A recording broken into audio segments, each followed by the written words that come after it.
Hello বন্ধুরা, কেমন আছেন আপনারা? আবার চলে এলাম নতুন একটা বড় ব্লগ নিয়ে। যদিও খুব একটা বড় করছি না, ট্রেনটা দেখে মনে হচ্ছে কোথাও একটা ঘুরতে যাচ্ছি, তাই তো? চলুন কোথায় যাচ্ছি আস্তে আস্তে জানতেই পারবেন। তবে ঘুরতে আসিনি, কিছু কেনাকাটা করতে এসেছি। আর কি কি কিনছি দেখে নিশ্চয়ই বুঝতেই পারছেন কি কিনছি আর কেন কিনছি।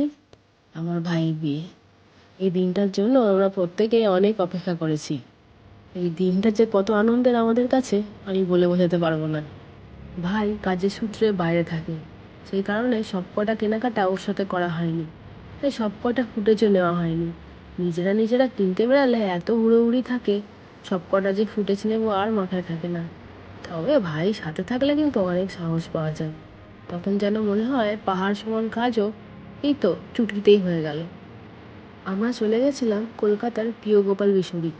আমরা আগে থেকে ভেবে রেখেছিলাম পাঞ্জাবিটা আমরা এখান থেকেই কিনবো। বাড়িতে কিন্তু বিয়ে থাকলে একটা হুলুস থুলুস কাণ্ড বাঁধে। আসলে কেনাকাটা ছাড়াও হাজার একটা কাজ থাকে। তবে ভাই যে কদিন ছুটিতে এসেছিল, ওর সাথে কেনাকাটাটাই করে নেওয়াটা শ্রেয় মনে করেছি। কারণ ও অফিস ফিরে গেলে আরও যে বাদবাকি কাজ আছে সেগুলো আমরা একা একাই নিপটাতে পারবো। তাই জন্য এখন অফিস চলে যাওয়ার পর এখানে সব ঘরের আসবাবপত্রগুলো ঠিকঠাক করা হচ্ছে। আসলে বিয়ে বলে কথা, ছেলের বিয়ে আবার কম সম ব্যাপার বলুন তো। সেই জন্য বাড়ির সব আসবাবপত্র আবার নতুন করে পালিশ করা হবে। আসলে এটা বাবা মায়ের ইচ্ছে, যদিও আমাদের সেরকম একটা ইচ্ছে ছিল না, কারণ এত ভারী জিনিস এদিক ওদিক টানা নেওয়া খুবই সমস্যা। তবুও আমরা আনন্দে আনন্দে কিন্তু সমস্তটাই করে ফেলেছি। সেই দিনগুলো যে কীভাবে কেটেছে, যে কটা দিন যাচ্ছিল মনে হচ্ছিল এই চলে এলো বিয়ের দিন। সেই আনন্দের দিনটা আসার জন্য এত যে কাজ, সেই কাজগুলোকে আমরা কষ্ট মনে করিনি।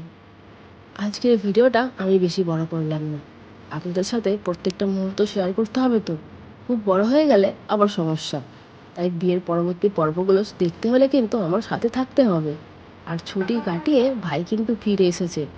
এই যে আনন্দের মুহূর্তটা, ও যতবার ছুটির পর বাড়িতে ফেরে আমরা যেন হাজার হাজার গুণ আনন্দে ভরে উঠি। বিয়ের এই পুরো পর্বটা দেখতে হলে কিন্তু আমার সাথে থাকতে হবে।